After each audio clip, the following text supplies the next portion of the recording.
keterbatasan waktu ujian tersebut, kemudian dengan variabel pun yang kadang ya, karena kami, memberikan, soal itu semacam, kayak diacak ya, artinya kami tidak tahu Anda mendapatkan soal seperti apa, jadi ada variabel-variabel yang berbeda.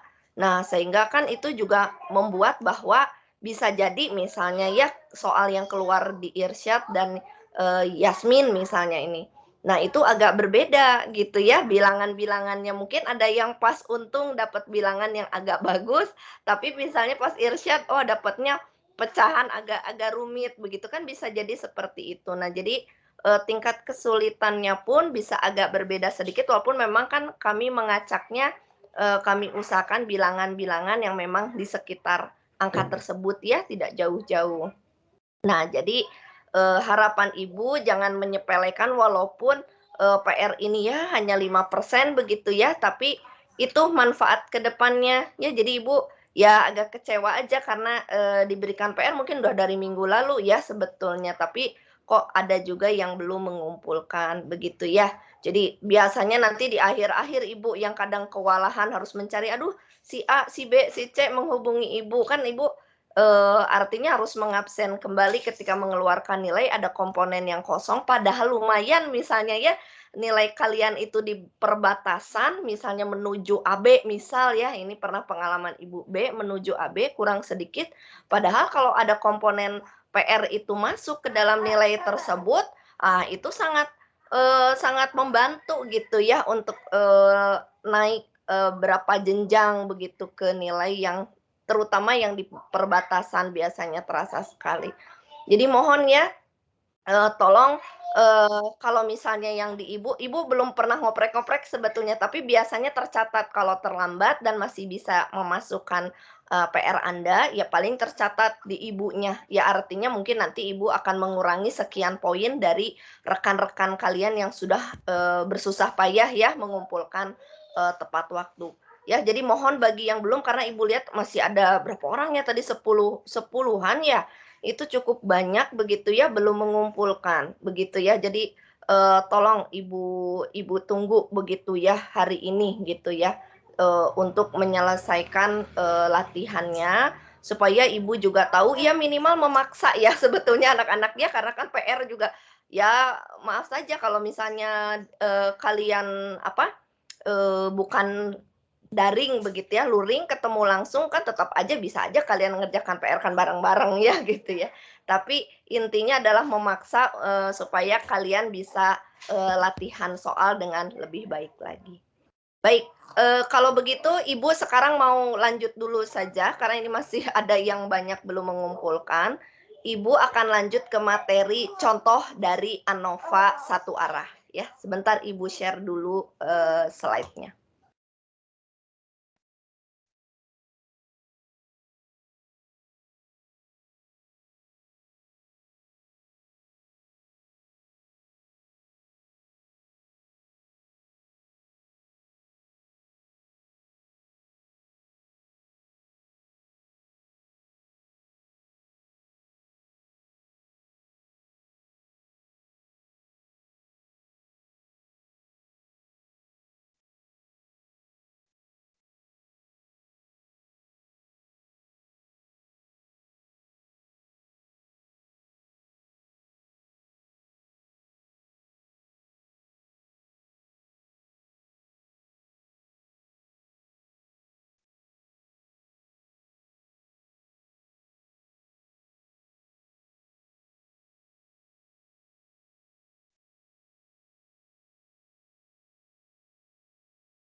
Baik, sudah terlihat ya di layar masing-masing.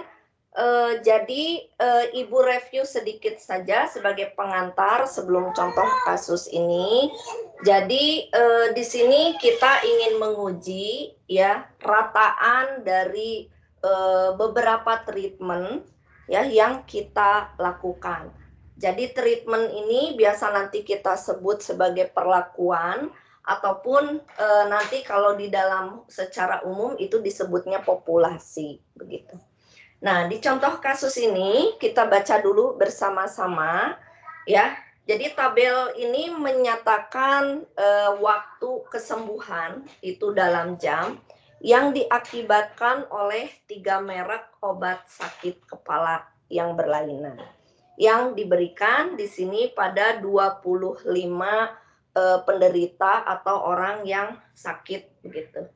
Nah, 25 penderita ini kalau dilihat pada tabel yang diberikan, nah itu tersebar ya, tersebar menjadi 3 kelompok ya, di mana 3 kelompok ini itu dibedakan berdasarkan jenis obat yang dia minum karena dia sakit kepala.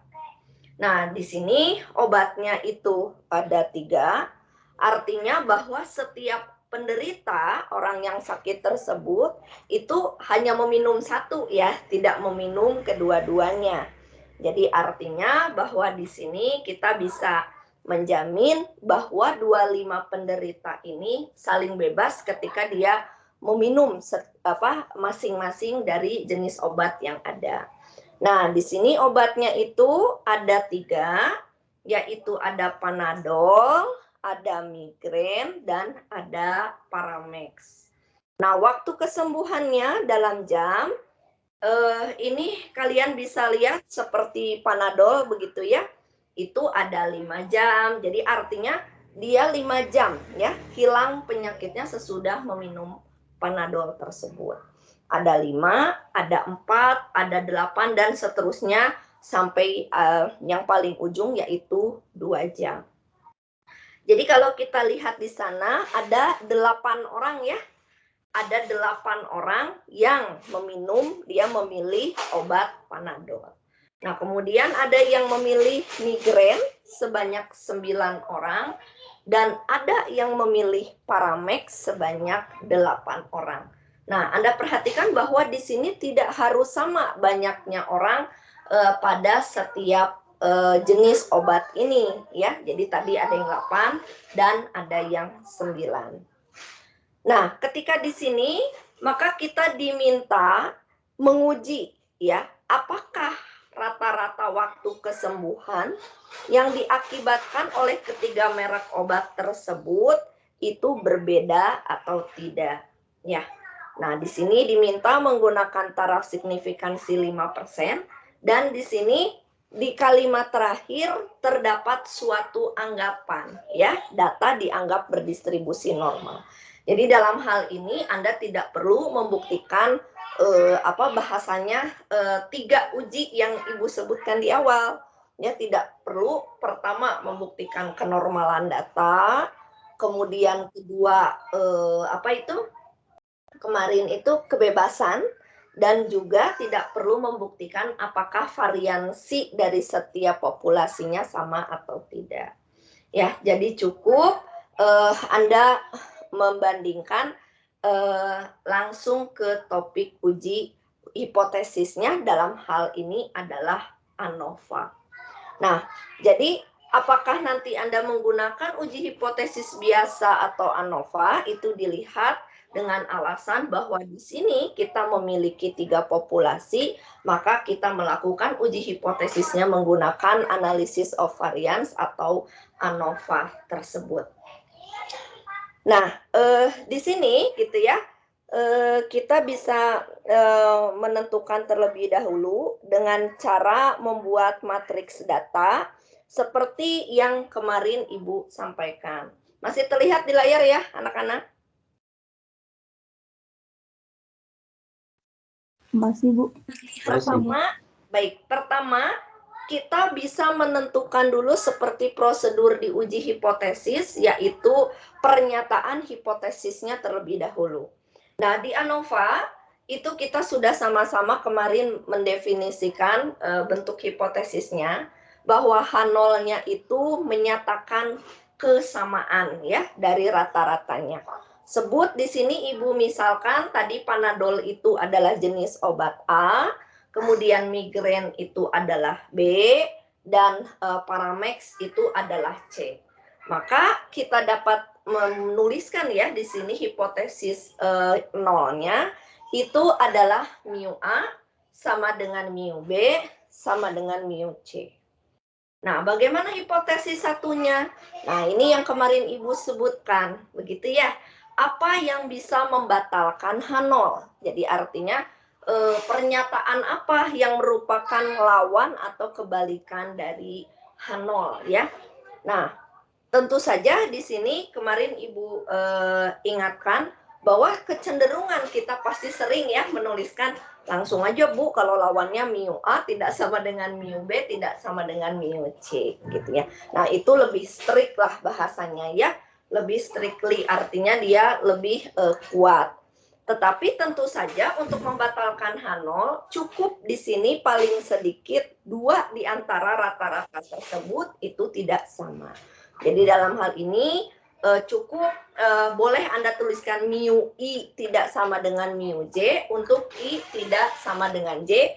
Dengan I dan J itu cuma ada 3 optionnya, yaitu A, B, dan C. Nah, jadi cukup Anda menuliskan, boleh pakai kalimat seperti yang Ibu tulis pada H1 ya. Nah, yang kedua, kita akan melakukan perhitungan di mana kita akan menghitung 4 unsur ya, anak-anak kemarin di dalam tabel ANOVA, yaitu tidak lain ada faktor koreksi FK, kemudian ada JKT, jumlah kuadrat total, ada JKP, dan ada JKG. Nah, untuk menghitung itu tentu saja kita harus dibantu dengan menuliskan terlebih dahulu di sini datanya dalam bentuk matriks data untuk mempermudah. Nah, maka di sini ini Ibu salin ya dari Excel supaya kalian terbayang bagaimana teknisnya perhitungan yang kita lakukan.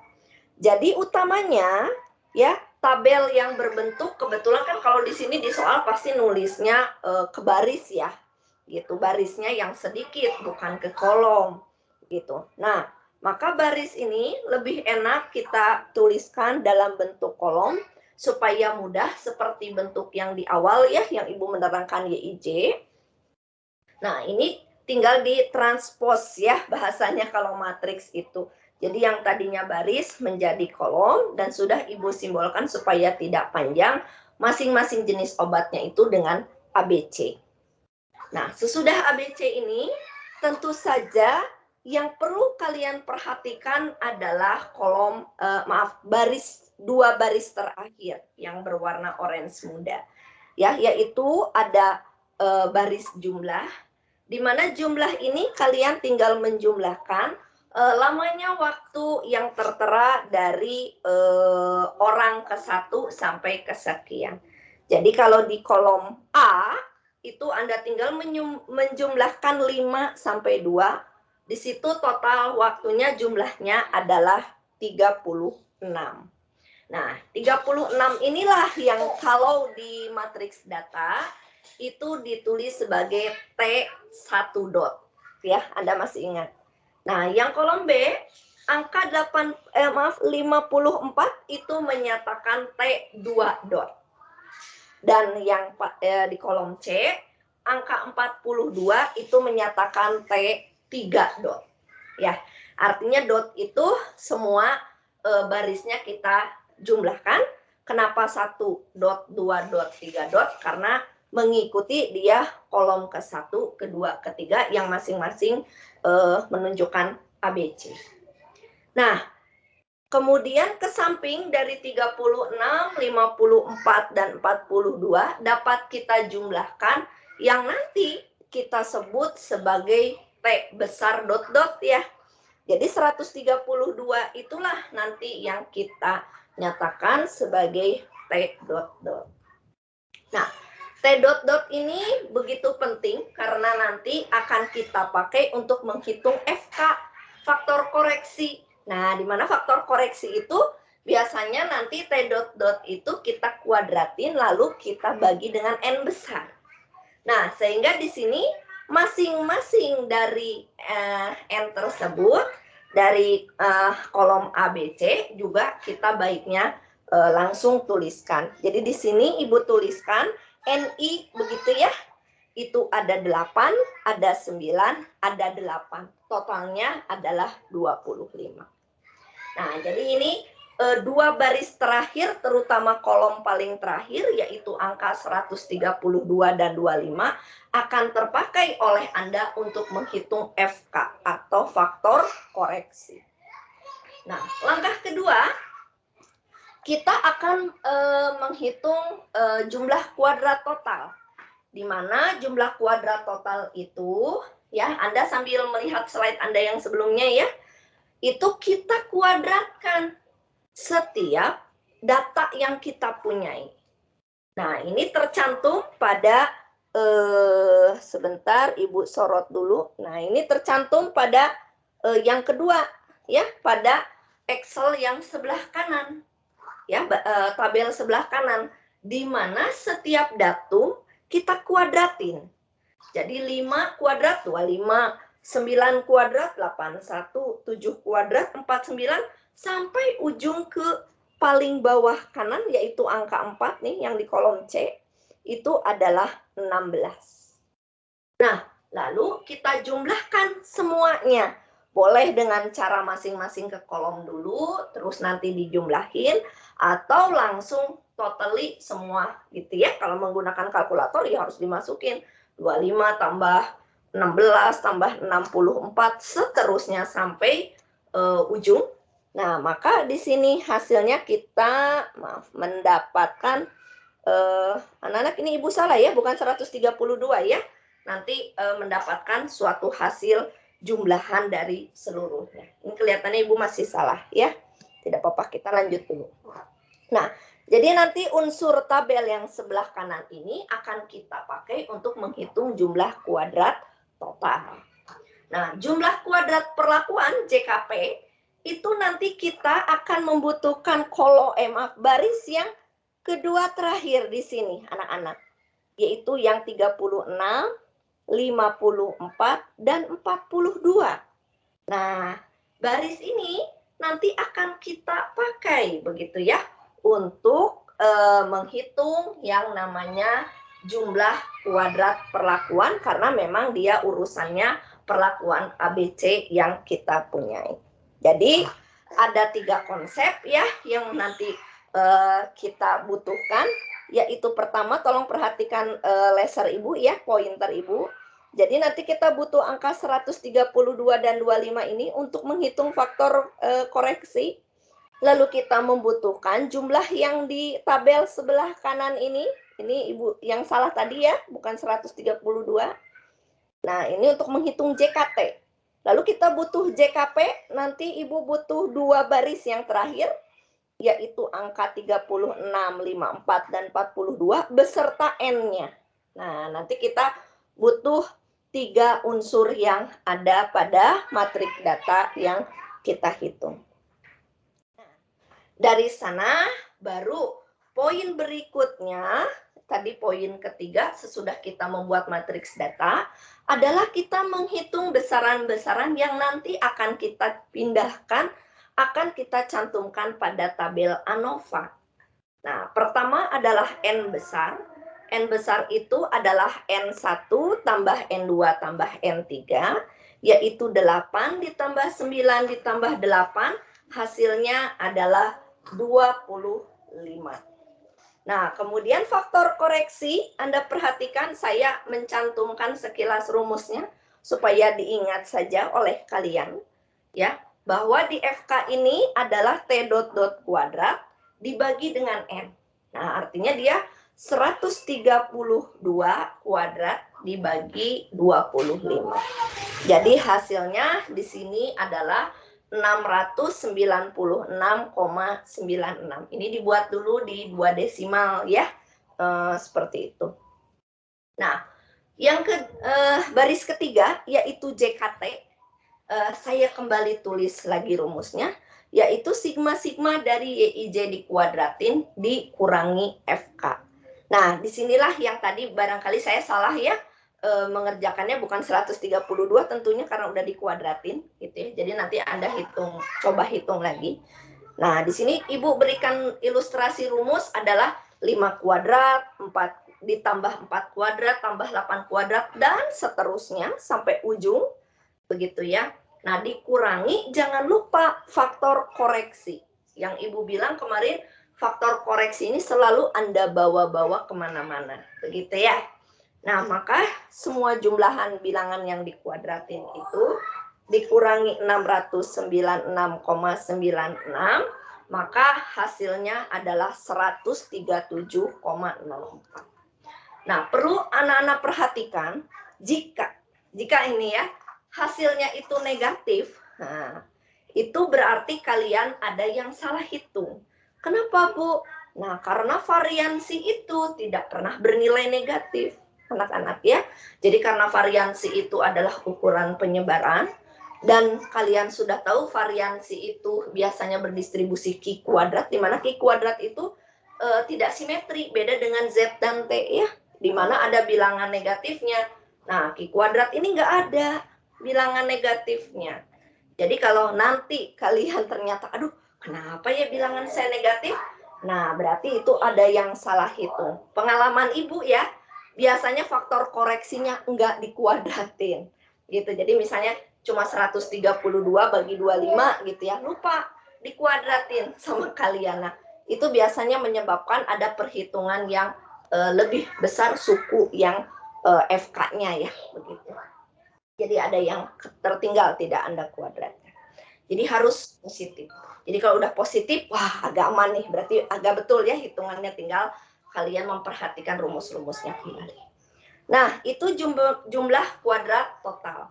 Nah, bagaimana jumlah kuadrat perlakuan? Kembali ini Ibu tuliskan lagi rumusnya, yaitu sigma dari TI dot dikuadratin dibagi dengan NI. Nah, berarti ini adalah kolom, kalau kembali ke sebelumnya, adalah baris yang terakhir nih, 36 dikuadratin dibagi 8. 54 dikuadratin dibagi 9. 42 dikuadratin dibagi 8. Masing-masing kita jumlahkan. Nah, sesudah dijumlahkan, jangan lupa selalu dikurangi dengan faktor koreksinya, ya, yaitu yang tadi di baris kedua. Nah, maka hasilnya adalah 9,54. Wah, ini Anda perhatikan ya. Sekilas nih kalau kita sebagai peneliti gitu ya.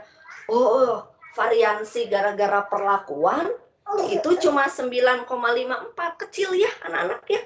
Jadi gara-gara perlakuan itu penyebarannya cuma 9 dibandingkan totalnya 137 nih. Wah, ini mengindikasikan apa nih? Apakah nanti perlakuan itu jadi nggak dianggap, jadi rata-ratanya sama atau tidak?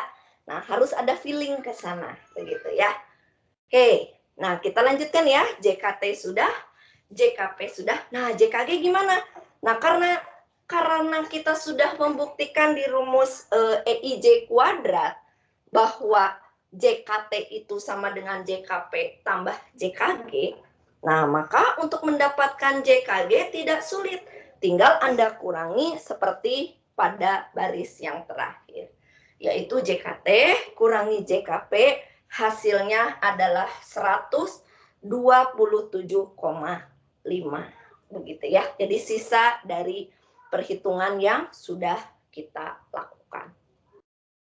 Nah, jika Anda sudah mendapatkan masing-masing besaran seperti ini, maka langkah yang keempat itu adalah membentuk tabel ANOVA.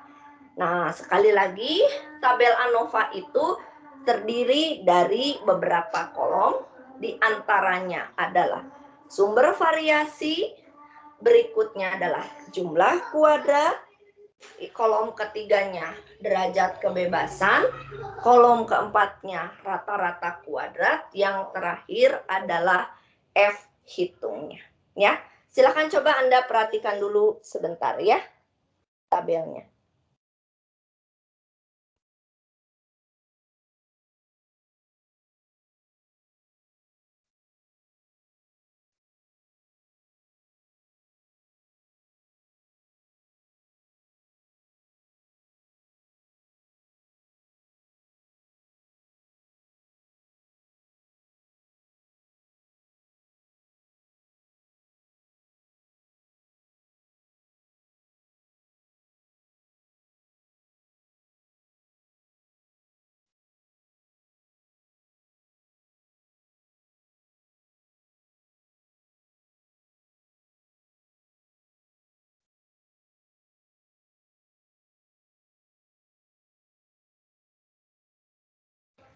Nah, Anda perhatikan ya.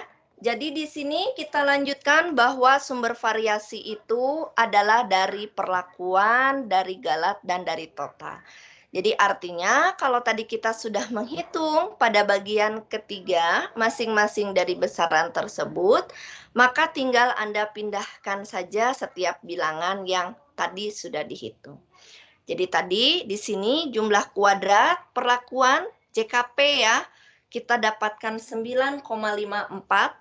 Kemudian JKG, jangan salah menyalin ya anak-anak.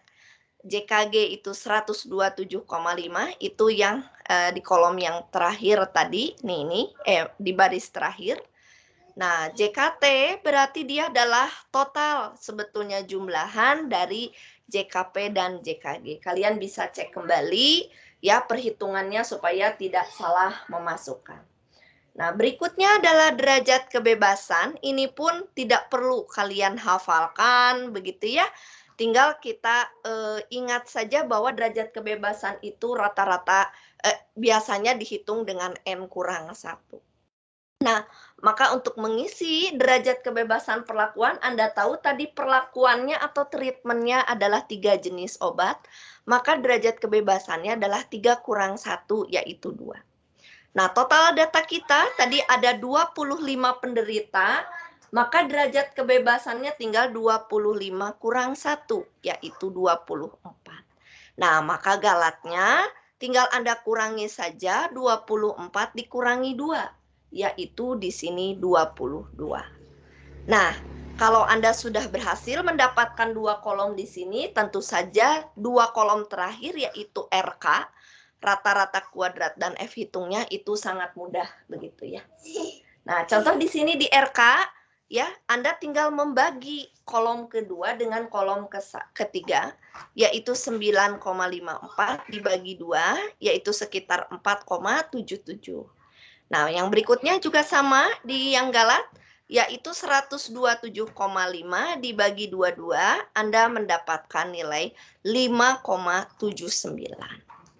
Nah, maka F hitungnya secara rumus itu adalah RKP dibagi dengan RKG, maka dia adalah 4,77 dibagi 5,79. Yaitu sekitar 0,772. Anda perhatikan ya, nilai ini itu kecil. Ya, jadi artinya kita harusnya sudah punya feeling, wah ini akan ditolak atau diterima, begitu ya. Karena dia nilainya sangat kecil, artinya dia hampir menempel bahasa kasarnya pada bilangan 0, begitu ya. Nah, maka kita tentu saja di sini kalau secara melihat angka ini, lihat ya, dengan F hitungnya 0,772, di mana nilai F tabel, Anda perhatikan F tabel nanti ya, betul nggak selalu lebih dari 1? Jadi nilai F tabel yang kita punyai pada tabel sebaran, itu biasanya umumnya lebih dari 1. Ya, jadi kalau mau lihat tabel pun pasti nilai 0,772 ini akan selalu kurang dari nilai 1. Maka Anda tahu ya, kalau dia nilainya kurang dari F tabel, maka dia jatuh di daerah penerimaan. Atau dengan kata lain, dapat disimpulkan bahwa H0 tidak ditolak. Atau tanda kutip di dalam hati kita adalah H0 itu diterima. Nah, jadi Bu, boleh nggak Bu? Ini kan Ibu nggak ngitung F tabelnya Bu. Betul, karena kita harus sudah punya feeling ini nilainya kecil banget, begitu ya. Boleh seperti itu. Nah, kalau nilainya misalnya lebih dari 1, misalnya 16,5 misal. Nah, tentu saja kan kita nggak bisa ngarang-ngarang. Anda cari F tabelnya. F-nya apa Bu F tabelnya? Yaitu F alfa. Nah, alfanya tadi kita gunakan, nanti kalian boleh tambahkan pada slide ini ya. Bu, saya mau nyari aja lah gitu ya. F tabelnya berarti kita mencari F alfa. Alfanya adalah 0,05. Derajat kebebasannya adalah 2,22. Hati-hati ya, jangan terbalik. 2,22. Nah, maka jelas ya, feeling Ibu nilainya pasti akan lebih dari 1. Nah, sehingga keputusannya tetap H0 ini tidak ditolak. Nah, kembali ke H0 tidak ditolak, artinya kita mendukung H0 ya, bahwa rata-ratanya sama aja. Gitu ya. Nah, maka bagaimana kita kalimat ke-6 seperti mirip di uji hipotesis, prosedurnya ada 6 langkah, maka disimpulkan di sini rata-rata waktu kesembuhan yang diakibatkan oleh ketiga merek obat tersebut tidak berbeda secara signifikan. Ya, jadi kalau boleh dibilang, misalnya kalau nanti ternyata disimpulkan sama aja gitu ya, lama waktunya mau pakai Paramek, mau pakai Panadol atau migrain sama aja. Nah, maka sekarang kembali kepada si pengguna begitu ya. Apakah dia mau memilih obat yang lebih murah atau yang seperti apa, atau suka-suka aja, yang penting yang di warung yang ada apa gitu ya. Yang di warung mau Panadol mau Paramex, mau migrain, yang ada di warung pokoknya orang sembuhnya juga sama-sama lah sekian jam begitu. Nah, jadi ketika dia bisa dianggap sama itulah, maka sebetulnya ke pengguna apa yang bisa dilakukan seperti tadi ya, bahasanya boleh memilih tipe obat mana aja gitu. Nanti keputusannya hanya misalnya saya memilih harga yang lebih murah atau apa aja lah yang ada yang dijual di warung, ya kita pakai aja itu gitu.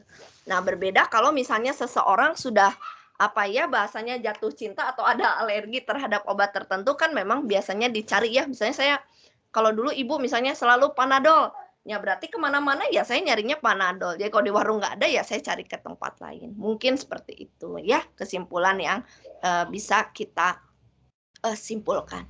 Nah, itu ya. Jadi ini adalah sementara dari ANOVA yang kita punyai dapat kita lakukan untuk menentukan apakah ya tadi rata-rata dari waktu kesembuhan kalau dalam hal ini itu bisa dianggap sama atau tidak begitu.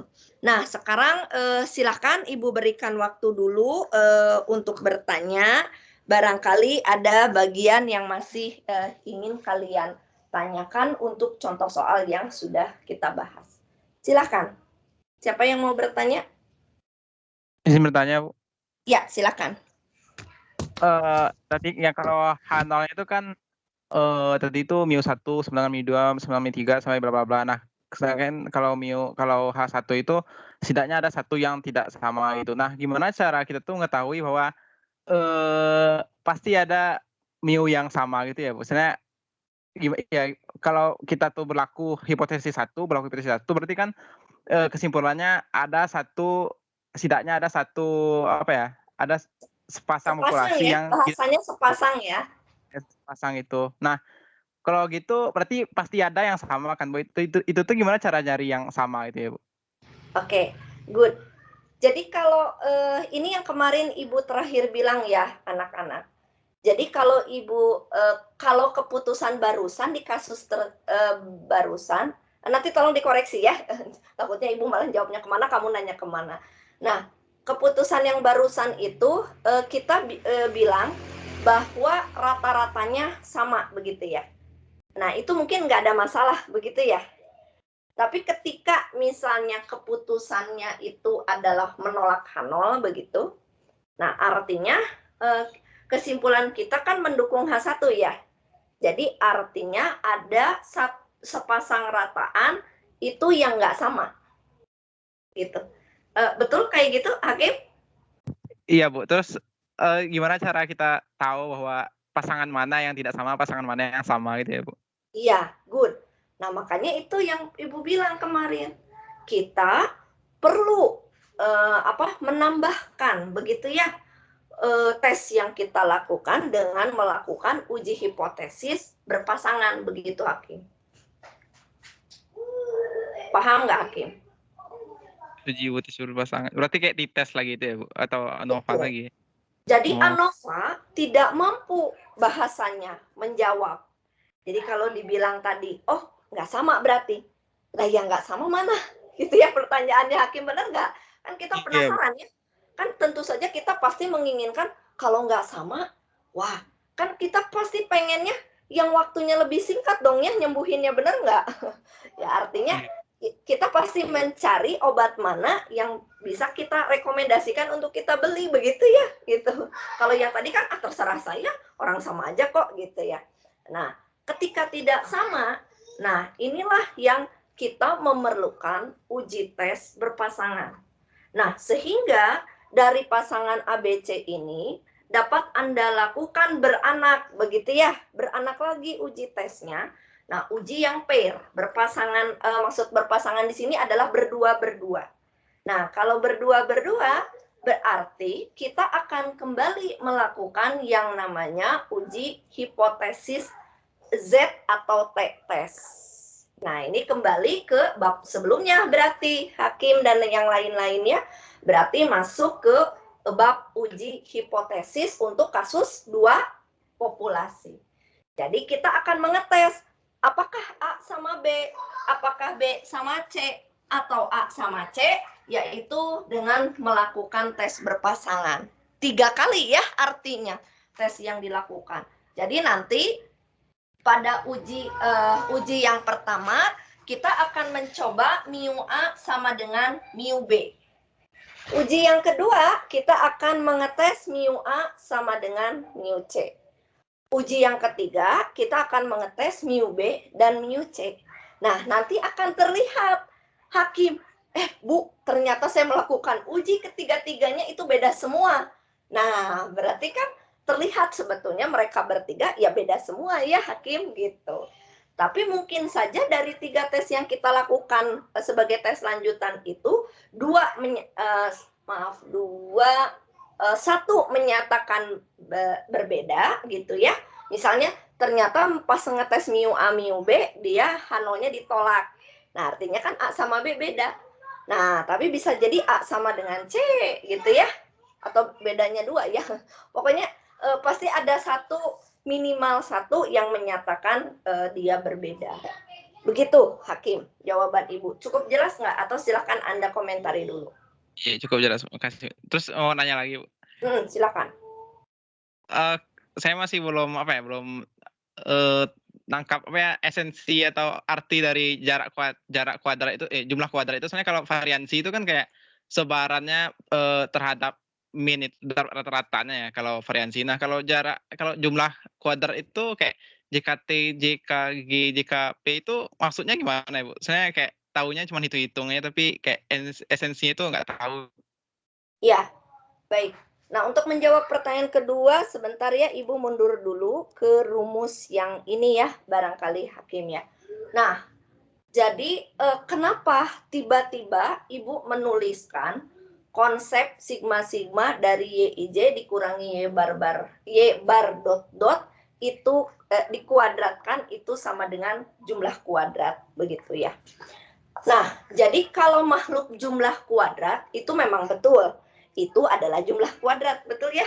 Jadi jumlah dari sesuatu yang kita kuadratkan. Jadi secara bahasa Inggris biasanya dia disebut sum square of bla bla bla gitu. Jadi kalau boleh Ibu bilang yang sebelah kiri itu yang sigma-sigma EIJ kuadrat itu seringkali disebut sebagai SSE, sum square of error gitu ya. Nah, bahwa sum square of error itu ditulis sebagai sigma dari YIJ dikurangi Y bar dot dikuadratkan. Nah, kenapa kalau jumlah kuadratnya mungkin kita nggak berantem ya, Hakim ya, gitu bahasanya. Itu betul jumlah kuadrat gitu ya. Nah, namun kenapa Ibu menyebutkan kemarin barangkali ini dikaitkan dengan variansi begitu ya, Hakim ya. Nah, pertama karena konsep variansi itu adalah bahwa setiap data yang kita punyai itu dikurangi dengan rata-ratanya, itu ya, masih ingat rumus variansi, lalu kita kuadratkan, lalu dibagi, ya, dibagi dengan N kurang 1 ya, kalau nggak salah Hakim, betul? Iya. Ya, nah namun dalam hal ini N kurang 1-nya nggak ada ya, Hakim ya. Jadi artinya dia hanya konsep yang ininya aja. Jadi kalau boleh dibilang ini adalah N dikalikan variansi lah, masih seperti itu. Karena kalau kita lihat di sini konsepnya sama, YIJ itu adalah nilai setiap datanya, Y bar dot itu adalah rata-rata totalnya, seperti yang didefinisikan di sini ya. Mana Y bar dot? Nggak ada ya Ibu ya. Nah ini ya, Y bar dot yang warna biru itu adalah rata-rata dari seluruh pengamatan. Jadi itu semacam kayak mu-nya gitu ya kalau di konsep apa itu variansi. Nah, lalu dikuadratkan begitu ya, Hakim di sini dikuadratkan. Nah, jadi artinya yang Ibu tandai warna merah sigma sigma YIJ min Y bar dot dikuadratkan itu dianggap sebagai variansi. Kenapa kok Ibu nyambunginnya ke variansi? Karena itu sesuai dengan definisi dari ini ya, Ibu ingin mengejar ke konsep ini. Nah, kenapa gitu ya disebut analisis of variance? Jadi karena memang sebetulnya kita semacam kayak mempreteli variansi ya, makhluk variansi, terutama di sini variansi dari total, variansi dari perlakuan, dan variansi dari galang. Bu, apa variansi? Kembali lagi konsep penyebaran. Nah, jadi kalau ke apa ya, ibaratnya sebentar ya, aplikasi bukan aplikasi apa ya, maknanya ya barangkali. Sebentar Ibu ke sini dulu ya. Nah, jadi apa makna dari sebetulnya JKT yang tadi Ibu nyebutnya bahwa itu variansi total. Jadi variansi total itu adalah seberapa penyebarannya setiap individu dari rata-rata totalnya. Itu maknanya. Nah, apa makna dari JKP?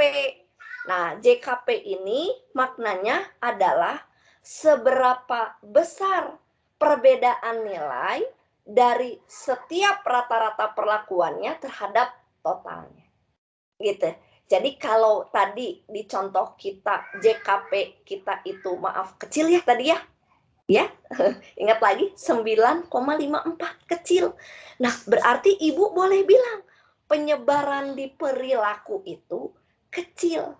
Jadi kalau dengan kata pembahasan Ibu, penyebaran nilai di Panadol nggak jauh beda dengan penyebaran nilai di mana itu tadi migrain, tidak beda juga, tidak jauh beda juga dengan penyebaran nilai di Paramex.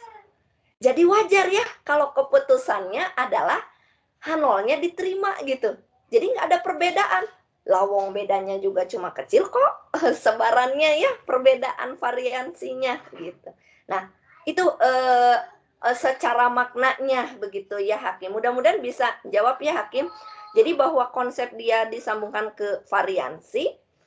Kenapa? Karena tadi Ibu bilang, kok Anda mau menguji rata-rata, tapi kok pakai analisis variansi? Diwakili oleh apa analisis variansinya? Oleh jumlah kuadrat ini. Begitu. Nggak tahu Hakim, terjawab nggak ya Hakim? Iya, terjawab. Satu lagi Bu, itu tuh yang JKP itu di atasnya kan sigma KI 91 terus tiba-tiba di NI gitu, kenapa ya Bu? NI itu sigma NI di NI gitu ya Bu? Oke, ya.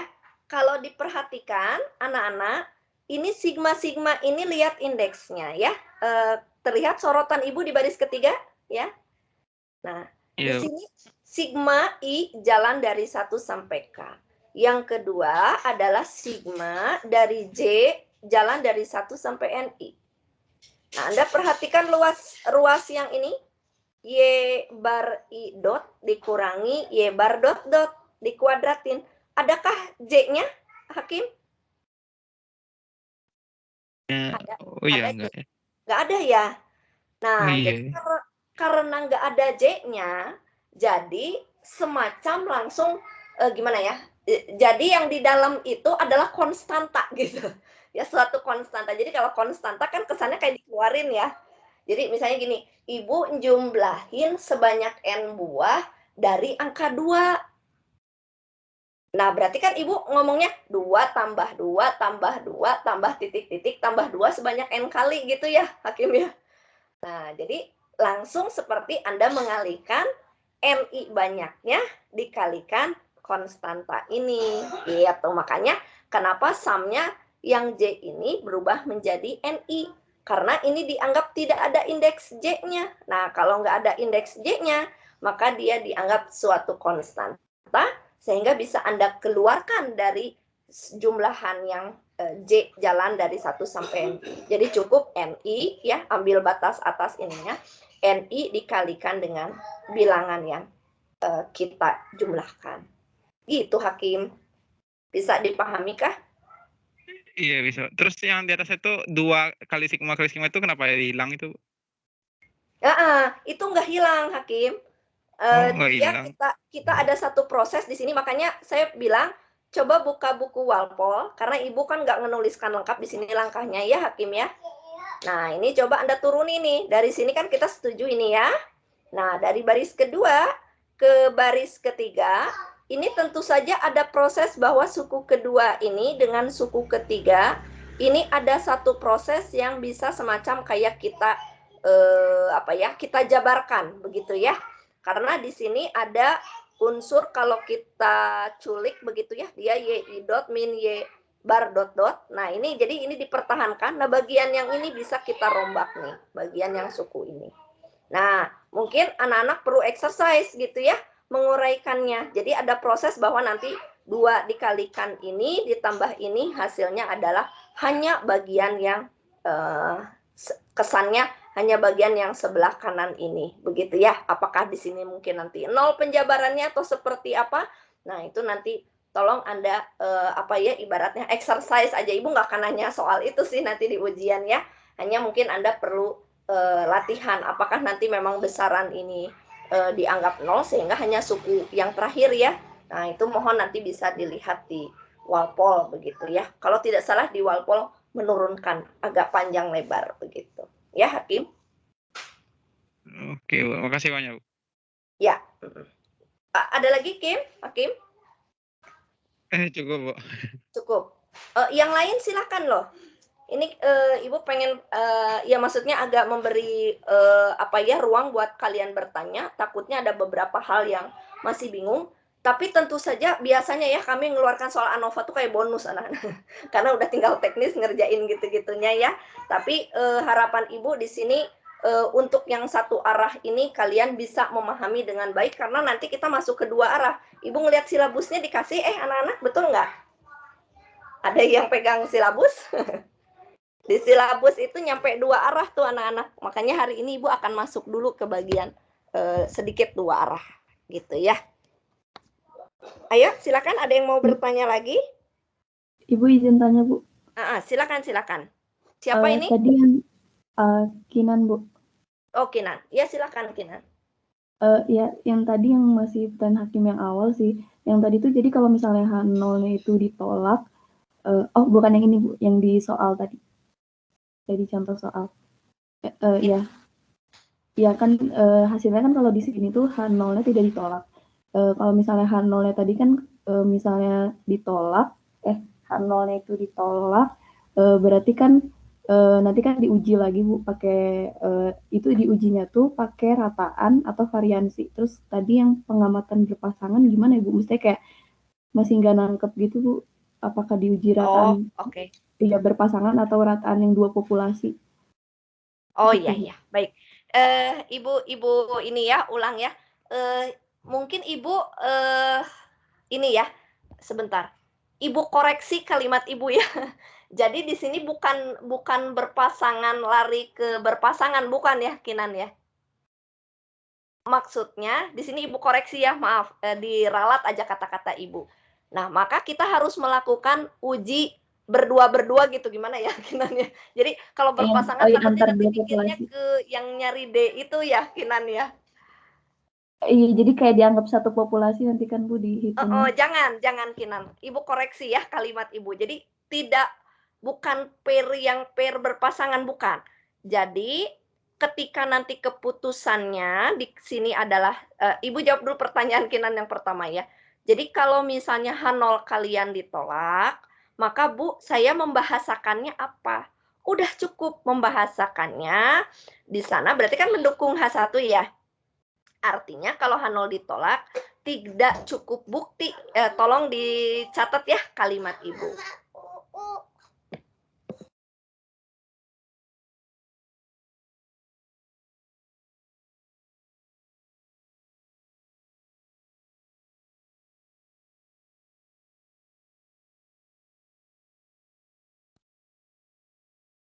Baik, Ibu lanjutkan dulu ya. Jadi kalimatnya tolong dicatat ketika H0 ditolak, artinya bahwa tidak cukup bukti untuk menyatakan bahwa rataan lama waktunya dari 3 jenis obat itu sama. Gitu. Atau, ya ini atau ya, boleh kalian menjelaskan gini, paling sedikit ada 2 di antara rata-rata ketiga jenis obat tersebut itu tidak sama. Udah cukup seperti itu. Ya, dengan bahasa lain Ibu tidak akan menyuruh kalian melakukan uji tes berikutnya. Mana yang beda? Nah, nggak akan nanya gitu. Kecuali ya Ibu dengan Bu Utri menggabungkan soal. Jadi ANOVA ya uji hipotesis. Nah, itu bisa jadi ya gitu. Harus melanjutkan. Nah, dalam hal tadi Ibu bilang kan ini ranahnya kalian melakukan percobaan, apalagi di bidang kalian ya, banyak banget kan pasti kalian penasaran, wah ini yang beda treatment yang mana ya, yang dikasih dosis yang mana itu yang berbeda dan paling efektif. Nah itu biasanya seperti itu di biologi ya.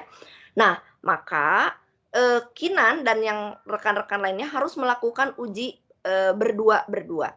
Artinya bahwa kalian harus melakukan uji mu A sama dengan mu B. Ya artinya kolom C-nya nggak ada ya Kinan. Jadi Kinan melakukan seperti halnya diuji T untuk kasus 2 populasi. Jadi lakukan. Jadi ini nanti dianggap populasi ke-1 yang A, populasi kedua yang B. Nah, itu langkah pertama. Taunya masih sama Kinan. Ya, A sama B itu nggak beda lah gitu. Ya, oke kita lanjut. Nah, A sama B udah. Nah, berarti A sama C. Beda enggak? Gitu ya. Nah, A sama C gitu ya. Kita lakukan A sama C. A sama C. Nah, B-nya jelas kita drop dulu lah. Enggak ada. Pakai uji T ya yang kemarin. Yang uji mu A sama dengan mu C. Kalau hipotesis satunya, mu A enggak sama dengan mu C. 2 arah berarti. Begitu ya. Nah, lalu kalian lakukan lagi. Ternyata hasilnya misalnya berbeda gitu ya. Oh, berarti memang A dan yang C itu yang berbeda. Begitu. Nah, terus kalian lakukan langkah ketiga yaitu mu B dengan mu C. Feeling Ibu jawabannya pasti beda ya. Karena kalau mu A sama mu B sama gitu ya. Terus A ternyata beda sama C, ya karena kan B sama dengan A ya. Berarti kan B pasti beda juga dengan C. Nah, itu mungkin Kinan dilakukannya untuk yang 2 populasi ya, bukan yang berpasangan. Maaf, jadi bahasa Ibu ralat ya, hapus dari benak kalian. Jadi Ibu akan melakukan tes berdua gitu. Maksudnya mah sepasang tadi Ibu bilang, tapi sepasang takutnya nanti dikiranya data berpasangan. Bukan ya Kinan ya, sepasang. Oke? Oh, yang ujinya tetap pada saat 2 populasi itu tetap rataan ya Bu, bukan variansi. Oh iya pertanyaan tadi ya, rataan. Karena Kinan yang kita uji itu bukan variansinya. Tapi apa tadi? Rata-ratanya. Kenapa bukan variansinya Kinan? Karena ini variansinya Kinan, maaf ya. Kita menggunakan ANOVA itu ada asumsi yang harus dipenuhi Kinan yang ini. Ini Kinan, ini yang bikin harga mati ini Kinan. Nomor 2. Kelihatan nomor 2? Oh iya Bu, terlihat Bu. Nomor 2 ini Kinan variansinya dianggap sama. Jadi udah harga mati itu Kinan nggak usah dibuktikan lagi gitu ya.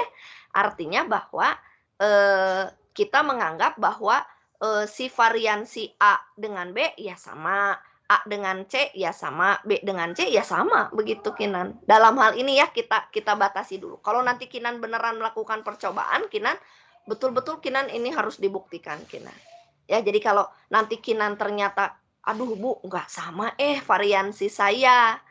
Nah, berarti Anda nggak bisa melanjutkan ke arah ANOVA begitu karena asumsi nomor 2 itu terbantahkan gitu. Jadi ya, ini yang biasa dilakukan anak matematika ya. Aduh Bu, asumsi ini nggak dipenuhi gimana ya Bu? Kadang putus asa ya anak-anak kan gitu ya kalau lagi NEA gitu ya, lagi TA tuh. Aduh, udah teorinya dibahas panjang lebar. Taunya kenapa data saya nggak mendukung? Kan nggak boleh ya, maaf ya anak-anak kita kan nggak boleh memanipulasi data. supaya cocok aja deh kita ganti-ganti angkanya, nggak boleh dong. Ya apalagi di bidang kalian, di biologi. Biologi itu toh bahasanya betul-betul yang kalian percobakan, yaitu yang hasilnya keluar begitu ya. Jadi nggak bisa, bahasanya nggak bisa sembarangan ya artinya kalau kata ibu mengganti. Bahkan dulu ibu ingat nasihat senior ibu, pernah suatu ketika dia praktikum pakai Aquades atau apa begitu ya, gagal total ya, kebayang nggak anak-anak udah sekian bulan gatot gitu ya, gagal total, waduh gitu ya. Nah itu yang mungkin ya ibu maklum ya, kalau dalam bahasa ibu, orang biologi sama matematika itu beda karakter. Kalau ibu bilang orang biologi itu pasti kerja timnya lebih bagus dibanding anak matematika. Jadi kalau dibilang kerja sebagai teamwork, kelompok gitu, itu pasti lebih kompak anak biologi. Kenapa? Kebayang ya kerja di lab bareng-bareng, kadang maaf yang satu harus nungguin temen yang lain sampai pulang gitu ya. Itu terasa gitu. Kalau di matematika kan ngapain ya? Kita cuma di depan komputer buktiin rumus atau ke buku textbook, ya udah aja selfie sendiri gitu ya. Artinya dia bekerja sendiri gitu, nggak butuh kerja kelompok seperti kalian. Nah, itu pernah misalnya gagal. Jadi seringkali nanti ketika menghadapi kasus-kasus di lapangan, nih nomor 1 nih paling sering nggak dipenuhi anak-anak, kayak berdistribusi normal. Ya gimana? Nah, ANOVA ada alternatif. Jadi ada yang namanya ANOVA non-parametrik. Jadi kalau disebut non-parametrik itu artinya kita nggak butuh asumsi normalnya. Gitu loh anak-anak. Jadi kita pakai asumsi yang umum. Nanti rumusnya agak beda sedikit. Nah, beberapa hal itu dibahas di buku Walpole ya, keanehan-keanehannya. Namun kami tidak menerangkan kepada Anda, pokoknya kami mau menerangkan yang baik-baik aja lah gitu ya anak-anak. Tapi kalau nanti, aduh Bu ternyata kasus saya nggak begini begitu, nah harus baca buku Walpole lanjutannya ya di bab-bab berikutnya. Itu kan tebal banget ya buku Walpole itu, Rosner juga tebal tuh kata Ibu. Dan tidak semua di buku itu kita bahas dalam matkul biostat ini. Gitu Kinanti, mudah-mudahan kejawab ya. Jadi dalam hal ini bukan menguji variansi ya, karena variansinya sudah dianggap sama. Itu Kinan. Oke, Ada lagi makasih, Kinan? Bu. Ada lagi Kin? Nggak ada sih, Bu. Sejauh ini aman. Sip. Baik, yang lain coba satu lagi barangkali. Ibu, saya cuma mau nanya yang di tabel ANOVA itu yang nomor 4 tadi.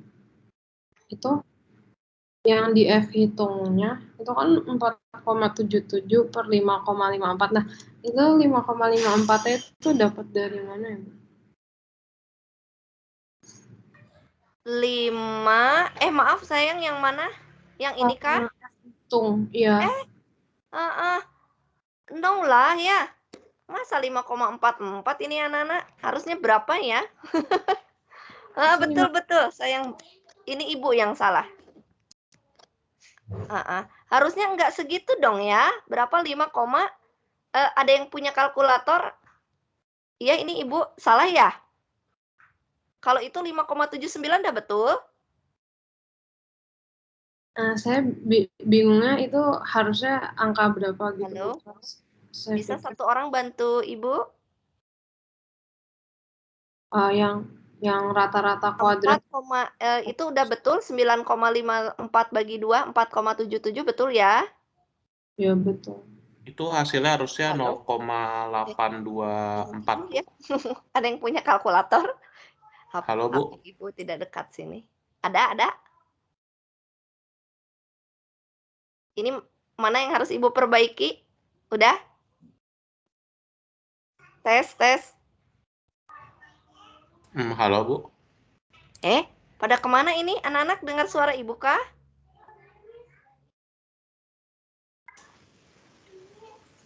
Kedengaran tidak, Bu? Kedengaran, Bu. Halo, Bu. 5,824. Anak-anak?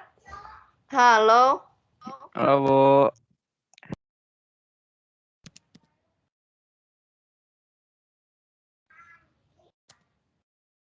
Tes? Hakim? Hakim? Halo, Bu, halo, Bu. Dengar nggak ya?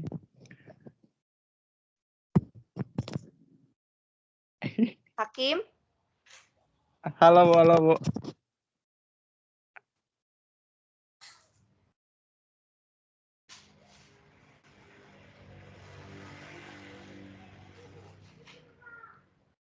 tes, Hakim.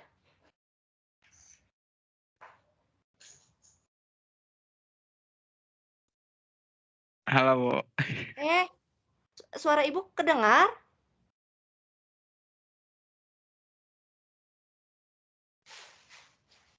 Maaf, suara ibu terdengar? Terdengar, Bu. Iya, takutnya ini internetnya. Maaf, ini udah diperbaiki. Tadi siapa yang bertanya? 4,77 bagi 5,79 ya. Hasilnya 0,824. Kasih, Bu. Maaf nih anak-anak, sudah mulai hujan lebat nih. Biasanya suara ibu takutnya koneksinya putus-putus ke kaliannya. Ibu perbaiki ya, 824. Terima kasih sudah diperbaiki. Betul itu ibu salah. Ya, ada lagi?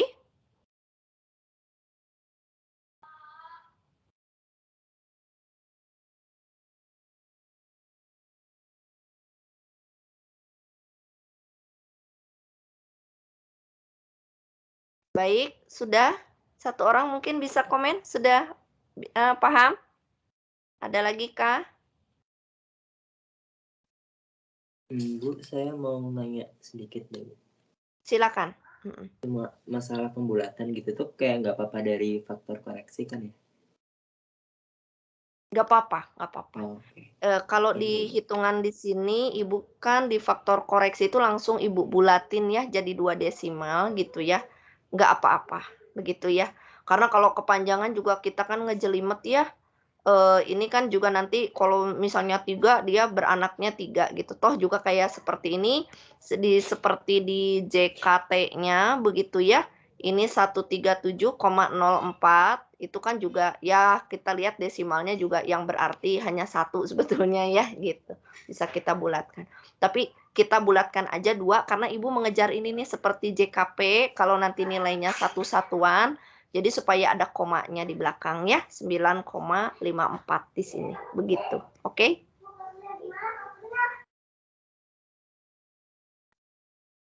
Oke, Bu. Baik. Ya. Nah, anak-anak sebentar ya. Ibu iklan dulu 5 menit nih. Hujannya deres dulu bentar ya anak-anak ya.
Anak-anak sudah terlihat slide Ibu berikutnya?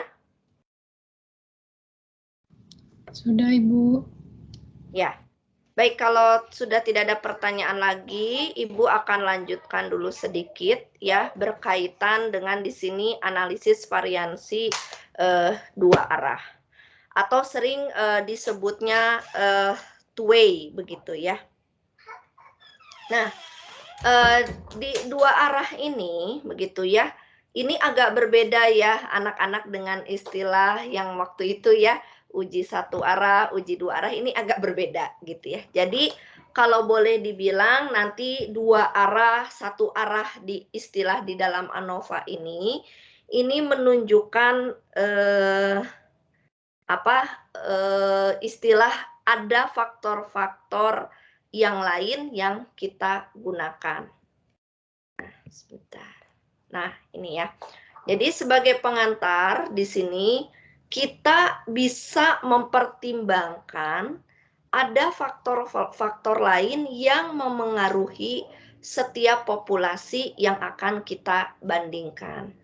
Nah, di sini hanya sebagai contoh saja, dalam suatu percobaan biologi, nah ini penting misalnya untuk mempelajari pengaruh waktu pengeringan dan suhu pada jumlah padatan ya atau persen berat yang tersisa dari dalam suatu sampel ragi. Jadi di sini intinya tolong dibayangkan di bidang kalian gitu ya bahwa kita ingin menghitung kadar kita ingin menghitung kadar dari sampel ragi yang tersisa begitu ya. Barangkali beratnya kan mungkin dalam miligram atau seperti apa. Nah, adapun berat dari sampel ragi yang kita punyai, nah ini bisa dipengaruhi oleh beberapa faktor. Di sini bisa oleh waktu pengeringan dan juga oleh suhu. Gitu. Nah, kalau kita hanya mempertimbangkan berat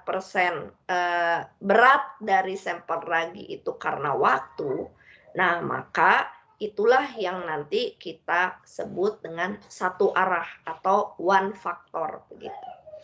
Nah, kalau kita di sini mempertimbangkan ada suhu yang berbeda-beda juga, nah maka kita semacam kayak mengawinkan ada unsur silang ya, perkawinan antara waktu pengeringan yang beda-beda dan juga suhu yang berbeda-beda. Ingat ya, waktu dan suhu ya beda ya, tapi bisa jadi waktu pengeringan lebih lama menunjukkan suhu yang tinggi gitu, bisa seperti itu kita mencari hubungannya. Nah, artinya penambahan faktor ini itu akan berpengaruh tentu saja pada kerumitan dari model linier yang anak-anak punyai. Dan kemudian akan menambah bentuk pengujian hipotesisnya gitu. Jadi beranak lagi gitu ya, uji hipotesisnya tidak hanya yang tadi simple dua baris gitu ya, yaitu mu A sama dengan mu B sama dengan mu C. Nah, kemudian yang keempat, poin keempatnya adalah asumsi-asumsi tetap ya di sini harus dipenuhi. Artinya 3 asumsi yang lalu di satu arah kita bahas yaitu kenormalan, kesamaan variansi, dan terakhir kebebasan dari populasinya. 3 syarat itu tetap harus ada pada ANOVA two-way. Nah, dari pengantar ini di sini contoh kasus ya, barangkali yang bisa kita kita bayangkan. Jadi ibu ingin mengamati atau observasi yang diukur itu adalah jumlah padatan ya. Jadi ini ibu rinci kembali. Nah, satuannya pasti ada. Seperti tadi contoh ibu di ANOVA yang one way itu yang diukur adalah waktu dalam jam. Nah, ada satuannya dalam jam. Nah, kemudian yang kedua, faktor yang terlibat itu kita kritisi di sini ada 2, yaitu sebut A dan B sebut aja A dan B. A untuk faktor waktu, B untuk faktor suhu. Kemudian setiap observasi itu selalu diukur untuk pasangan suatu waktu tertentu dan suhu tertentu. Dan nanti untuk faktor A itu dibagi-bagi lagi ya menjadi A buah atau A kategori. Jadi contohnya waktu itu, nah nanti ini ada misal nih, anak-anak perhatikan paling bawah, Ibu memberi contoh supaya terbayang. Jadi misalnya dari segi faktor waktu, nah Ibu membaginya menjadi dua hal, yaitu per 30 menit dan per 1 jam, atau 60 menit. Jadi faktor waktu itu dibagi dua, ya 30 menit dan 1 jam. Nah, faktor B atau suhu terbagi menjadi B buah. Nah, sebut B buah ini Ibu membaginya menjadi 3 bagian. Ada yang dikeringkan dengan suhu 60 derajat, ada yang Ibu keringkan dengan suhu 80 derajat, dan ada yang dikeringkan dengan suhu 100 derajat Celcius. Ya. Nah, artinya bahwa nanti Ibu memiliki sampel itu diuji pada A misalnya 30 menit suhu 60. Nah, berapa beratnya? Gitu. Nah, terus ada juga sampel yang Ibu ukur waktunya Ibu buat 1 jam. Nah, suhunya 100 derajat. Ada sampelnya. Ya. Sebut 1 buah.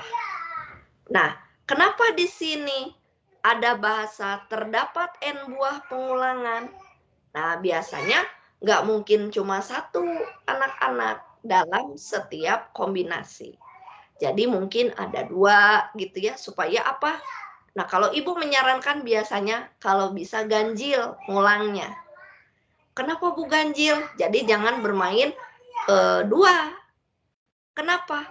Karena bisa jadi kalau 2 misalnya taunya hasilnya jomplang gitu ya. Waduh, keputusan mana yang saya ambil? Yang pertama atau percobaan yang kedua ya, bingung gitu ya. Jadi Ibu sarankan ganjil. Kalau ganjil itu kan misalnya Ibu punya 2 orang nih ya. Misalnya menurut kamu Ibu cantik enggak? Cantik Bu. Pas Ibu nanya ke orang kedua, menurut kamu Ibu cantik enggak? Enggak Bu. Waduh, keputusannya Bu Nia itu cantik atau enggak, bingung kan ya? Nah, kalau nanya ketiga orang kan enak ya. Jadi orang yang ketiga tersangka ya. Waduh, saya mau bilang apa ya? Cantik deh Bu. Wah, berarti kan keputusannya cantik. Begitu ya. Nah, jadi biasanya saya menyarankan waktu itu ada yang konsul ke saya, anak biologi biasanya ngejapri ya, kayak kaliannya gitulah, udah lulus misalnya, boleh ngejapri ya. Bu, maaf Bu, saya lagi TA. Bu, baiknya saya kalau ngambil pengulangan berapa ya? Nah, Ibu selalu menyarankan ganjil. 3, 5, 7 gitu ya. Supaya apa? Takutnya begitu. Kalau kalian mengambilnya genap, 2 orang bilang cantik, 2 orang bilang enggak. Lah keputusannya apa ya? Cantik atau enggak? Masa ada bilang setengah cantik? Nggak mungkin ya, gitu. Nah, jadi itu ya, kita membutuhkan di sini akan ada pengulangan. Ya. Ini susunan matriksnya anak-anak. Waduh, Bu, beranak. Makanya tadi Ibu bilang lebih rumit ya. Gitu. Nah, tolong diperhatikan bahwa ketika kita memiliki 2 faktor, maka matriksnya menjadi semacam kayak sub-sub matriks ya, anak-anak. Jadi, bagian yang sebelah sini kita taruh faktor A.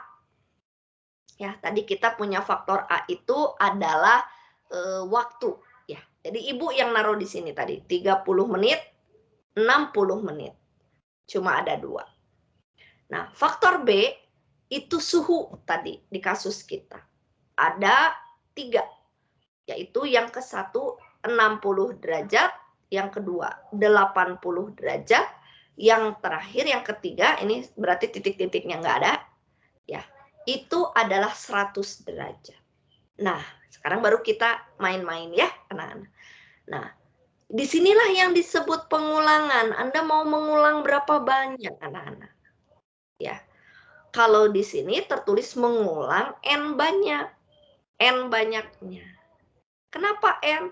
Jadi artinya untuk suatu kombinasi A 30 menit, B 60 derajat, Ibu mengambil N buah. Pada kombinasi waktu 30 menit, B-nya 80 derajat, Ibu ambil N buah. Begitu seterusnya sampai untuk A 30 menit, B 100 derajat, Ibu juga punya N buah. Gitu ya, cara menyusunnya ini ya ke bawah. Nah, nanti yang kedua pun idem. Nah, cara mengindeksnya gimana? Nah, karena faktornya beranak, bukan lagi YIJ, tetapi YIJK. I untuk faktor A, J untuk faktor B, K untuk individunya. Jadi kalau yang lalu kan kita YIJ ya, I-nya untuk faktornya, perlakuannya, J untuk individu keberapa atau observasi keberapa. Nah, kalau di sini gara-gara tergeser oleh A dan B, jadi I-nya untuk A, J-nya untuk B, K-nya yang untuk banyak observasinya, yaitu tadi N. Nah, N itu disebutnya pengulangan. Ya, nanti berapa kali Anda mengulang kegiatan untuk satu kombinasi di sini. Nah, umumnya pengulangan ini anak-anak sama ya. Jadi misalnya Ibu ingin mengulang 2 kali. Ya, di setiap kombinasi, sebut tadi Ibu A-nya ada 2, B-nya ada 3, berarti 2 kali 3 itu ada 6 kombinasi. Nah, 6 kombinasi itulah yang Ibu ulang masing-masing 2 kali. Begitu ya, bisa dipahami. Nah, jadi makanya di sini ditulis Y112, Y111, Y111, Y112, Y11N. Nah, untuk yang A-nya kedua, yang tadi 60 menit atau 1 jam, Y2, tapi masih di kolom 1 untuk B-nya. Jadi Y21 individu ke-1. Y21 individu kedua. Y21 individu atau pengulangan ke N. Begitu cara menyusunnya dan seterusnya. Nah, lalu seperti biasa, apa yang kita totalin, Bu? Ya, ke bawah. Totalin semua kolom B1 ini, ya. Akan menjadi Y.1 dot. Y.2 dot, Y.B dot. Aduh, Bu, itu nulisnya dotnya. Pokoknya kalau dot itu menyatakan dijumlahin semua. Jadi kalau kalian lihat ini dia berdiri di kolom B yang ke-1. Nah, berarti yang ditulis 1 hanya yang di tengah. Karena tadi J-nya yang untuk B-nya. Jadi yang lainnya dot-dot ya. Karena kita jumlahin untuk semua faktor A dan untuk semua individu. Nah, kalau ke samping kanan yang menarik, yang bertahan A-nya, yaitu baris A yang 1. Berarti I-nya yang bertahan. Makanya di sini ditulisnya Y1 dot dot ya. Y2 dot dot gitu. Nah, rata-ratanya ya ngikutin lah, tinggal dikasih bar ya. Begitu anak-anak. Nah, kalau di kasus satu arah tadi, ini T yang tadi Ibu sebut T ya. Nah, T-nya ini. T1 dot dot, T2 dot dot. Di sini jadi Y besar aja. Gitu ya, kalau di buku Walpole seperti ini. Nah, seperti itu ya. Nah, maka baik total ke samping kanan atau total ke bawah, kalau kita jumlahin semuanya, akan menghasilkan Y dot dot dot. Waduh, banyak banget ya. Ini yang disebut T triple dot gitu ya. T dot dot dot kalau di kita cerminan ke T tadi ya. Jadi ini Y dot dot dot dot. Waduh. Ya, pasti ada Y bar dot dot dot. Gitu ya. Nah, ini penjumlahan dari Y bar di atas ataupun yang di bawah harus sama hasilnya. Begitu ya.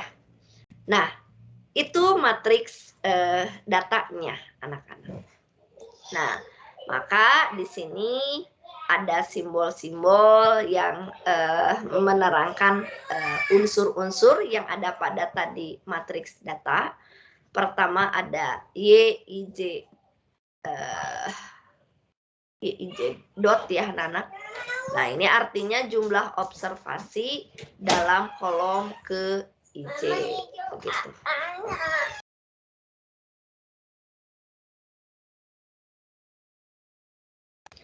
Nah, kemudian YI dot dot ini yang tadi jumlah observasi untuk populasi KI pada faktor A. Nah, ini yang ada di samping sebelah kanan. Nah, Y dot J dot itu jumlah observasi untuk pengamatan ke J pada faktor B. Y dot dot dot dot atau triple dot itu adalah jumlah seluruh ABN observasi. Apa Bu ABN? A kali B kali N maksudnya. Apa itu A kecil? Nah, A kecil itu adalah banyak faktor di A, B kecil adalah banyak faktor di B, dan N itu adalah banyaknya pengulangan. Jadi artinya seluruh observasi kita itu ada berapa? Ada A kali B kali N kecil. Ya, jadi kalau kayak tadi, Ibu punya faktor A ada 2.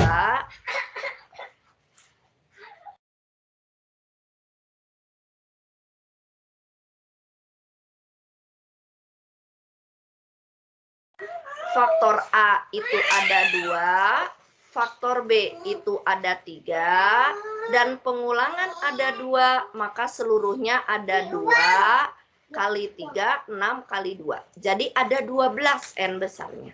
Nah, jadi itulah yang tadi Ibu sebutkan di sini, bahwa Y besar dot dot dot itu adalah jumlah seluruh 12 observasi yang kita lakukan.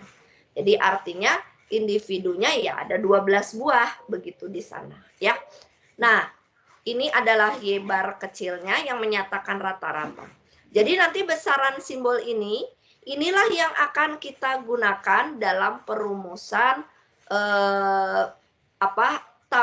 tabel ANOVA ya yang akan kita jabarkan. Oke. Nah, masuk ke model linearnya. Nah, di model linear ini kita bisa menuliskan bahwa tiap pengamatan dapat dituliskan sebagai bentuk sederhana yang sebelah kiri. Anda nanti bisa bandingkan ya dengan yang satu arah. Anda perhatikan di sini adalah YIJ kalau yang lalu, di sininya mu I ditambah EIJ. Nah, maka ketika kita faktornya ada IJ dan individunya K, maka di sini menjadi YIJK itu adalah sama dengan mu IJ ditambah EIJK. Nah, EIJK inilah yang Ibu bilang penyimpangan atau yang disebut white noise atau error pada pengamatan ke K untuk faktor A ke I dan faktor B ke J. Nah, mu IJ seperti halnya di satu arah, yang waktu itu dijabarkan menjadi mu ditambah alfa I, ya, yang sebelumnya. Nah, karena kita ada 2 faktor, maka mu IJ ini beranak, anak-anak ya. Beranak artinya kita dapat menuliskannya, menjabarkan sesuai dengan faktor pengaruhnya. Jadi di sini akan ada menjadi mu ditambah alfa I, ditambah beta J, ditambah alfa beta IJ, ditambah EIJ. Bu, kenapa nih tiba-tiba ada alfa B, alfa kali B ya? Tidak hanya alfa I ditambah B, beta J aja, tapi ada alfa B. Nah, ternyata di sini kita pun harus mempertimbangkan bahwa ada faktor pengaruh interaksi dari faktor A dan faktor B. Gitu. Jadi artinya bahwa faktor A dan B bisa jadi dia tidak berdiri sendiri, anak-anak. Jadi seperti yang tadi Ibu cerita ya, faktor waktu pengeringan dengan suhu. Ya kebayang Ibu, kalau Ibu makin lama berjemur gitu di luar di panas matahari gitu ya, makin lama kan suhunya makin tinggi ya gitu. Artinya makin panas. Jadi bisa jadi waktu pengeringan akan dipengaruhi atau entah mempengaruhi suhu. Begitu, sehingga di sana perlu kita pertimbangkan yang namanya interaksi antara faktor tersebut. Nah, berbeda ya kalau misalnya Ibu mikirinnya waktu dengan apa ya anak-anak ya. Pokoknya dengan faktornya kita jabarkan secara logika pun menurut Ibu pribadi ya, seperti tadi alfa beta, waktu dan suhu ada ngaruhnya sih kalau kata Ibu ya. Nah, berarti ada interaksi antara alfa beta yang kita punya. Tapi bisa jadi secara logika alfa betanya dua faktor yang berbeda.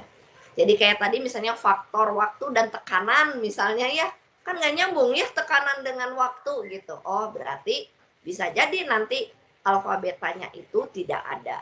Ya, tapi di sini secara umum model linearnya kita tuliskan lengkap terlebih dahulu bahwa ada faktor alfa beta di dalam sini, yaitu disebut faktor pengaruh interaksi antara faktor A dan faktor B. Seperti itu. Nah, ini adalah syarat-syarat pembatasannya bahwa model yang kita punyai karena nanti ada banyak faktor yang mempengaruhi bahasanya mempengaruhi model kita dan ada faktor alfa I, ada beta J atau interaksi alfa beta IJ. Nah, maka di sini ada syarat pembatasan supaya model kita bisa solving, bisa diselesaikan. Yaitu pertama, jumlahan dari efek pengaruh faktor A atau alfa I itu sama dengan 0. Jumlahan beta J itu 0. Jumlahan dari alfa beta IJ itu 0. Dan jumlahan untuk J yang jalan dari 1 sampai B untuk alfa beta IJ itu sama dengan 0. Ya, jadi ada pembatasan ini. Begitu. Nah, ini yang menyebabkan barangkali ya anak-anak yang kemarin Ibu sebutkan, kalau dijumlahkan alfa IJ itu sama dengan 0, artinya alfa I bisa positif dan bisa negatif. Tidak mungkin kalau alfa I itu positif semua akan menghasilkan jumlah jamblehnya itu 0. Jadi kalau sesuatu kita jumlahkan sama dengan 0 berarti nilai alfa ini bisa positif negatif. Begitupun untuk beta J, begitupun untuk alfa beta IJ, juga untuk alfa beta IJ yang penjumlahannya untuk masing-masing A dan masing-masing B. Begitu ya. Itu syaratnya. Nah, dengan syarat itu maka ada 3 uji hipotesis yang bisa kita kerjakan, yaitu bahwa di sini hipotesis 0 kita itu adalah alfa 1 sama dengan alfa 2 sama dengan titik-titik sama dengan alfa A kecil, karena tadi banyaknya faktor di A itu A kecil. Itu sama dengan 0. Kalau sama dengan 0 berarti apa ya anak-anak, bahasanya tidak ada pengaruh ya sebetulnya. Karena jadi artinya bahwa faktor A nggak ngaruh ini. Kalau boleh Ibu bahasakan ya, nanti kalian beri tanda kurung. Jadi untuk uji hipotesis nomor 1 ini bisa dibilang nggak ada pengaruh nih kalau H0-nya diterima gitu ya, atau tidak ditolak. Itu artinya tidak ada pengaruh dari faktor A. Karena lihat alfa 1, alfa 2-nya aja 0 gitu ya. Nah, yang kedua adalah kita menguji faktor B, yaitu bahwa beta 1 sama dengan beta 2, sama dengan beta B kecil, sama dengan 0. Nah, ini kita sudah terbiasa H1-nya tinggal seperti ini aja gitu ya, anak-anak, sepasangnya tidak sama. Atau boleh ditulis alfa I tidak sama dengan alfa J, untuk paling sedikit sepasang I dan J tidak sama dengan 0. Ya. Begitupun yang beta. Nah, begitupun yang ketiga menarik. Karena kita punya di sini 3 3 faktor ya, 3 parameter disebutnya kalau di kalian. Ada alfa, ada beta, ada alfa beta.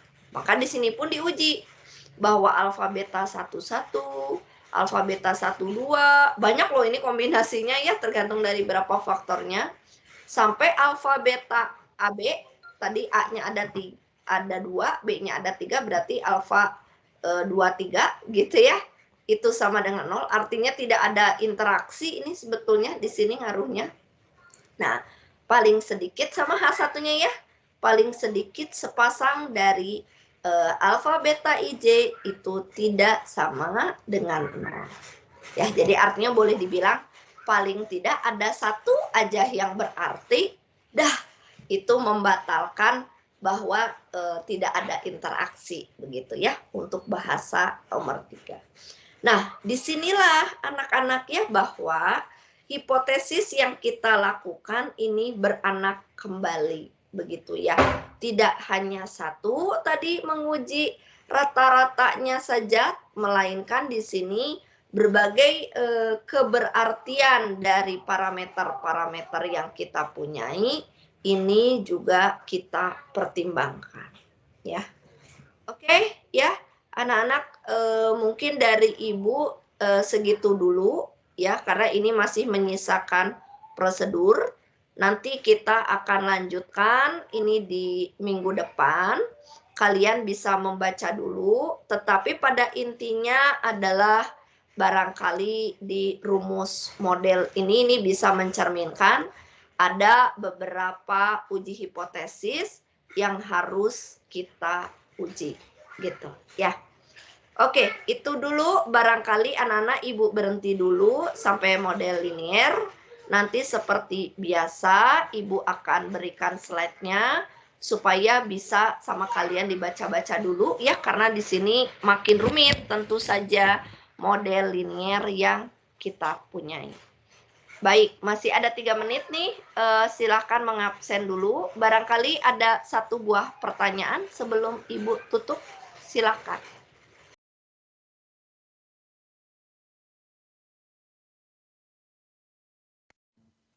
Bu, saya mau tanya Bu, kedengaran nggak Bu sebelum? Andika mau nanya tapi nggak kedengeran. Andika. Tes Bu. Kedengeran Andika sedikit. Silakan Andika. Ya, kalau yang saya dengar tuh kelas sebelah yang sama Bu Ut. Tanya Bu.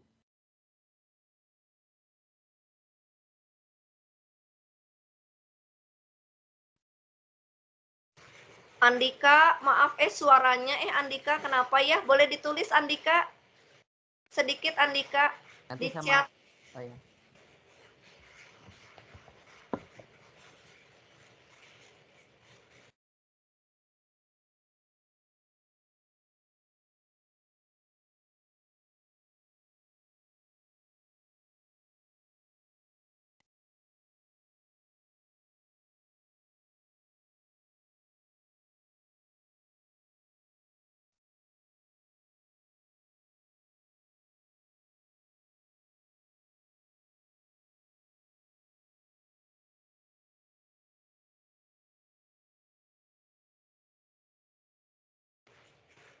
Andika udah dituliskah Andika?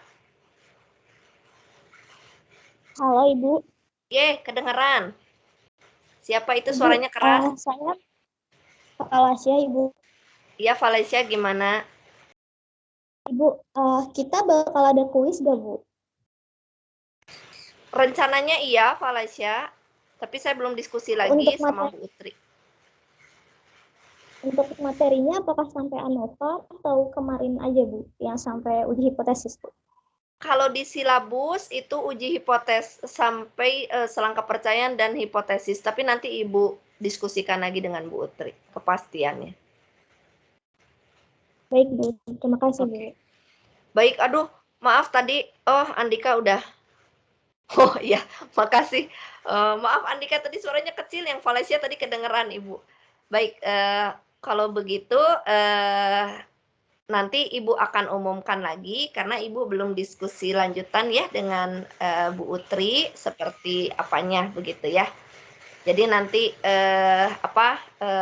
akan Ibu beritahukan selanjutnya ya. Pokoknya perubahan apa-apa, bahannya sampai mana pasti akan kami beritahukan ya. Karena ini kan ngaruh ke sampai mana nanti kalian belajarnya begitu. Baik anak-anak, sepertinya Ibu sudahkan dulu, Ibu cukupkan dulu bahasan kita.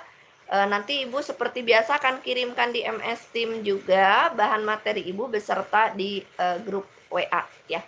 Terima kasih semuanya, tetap jaga kesehatan. Selamat siang. Assalamualaikum warahmatullahi wabarakatuh.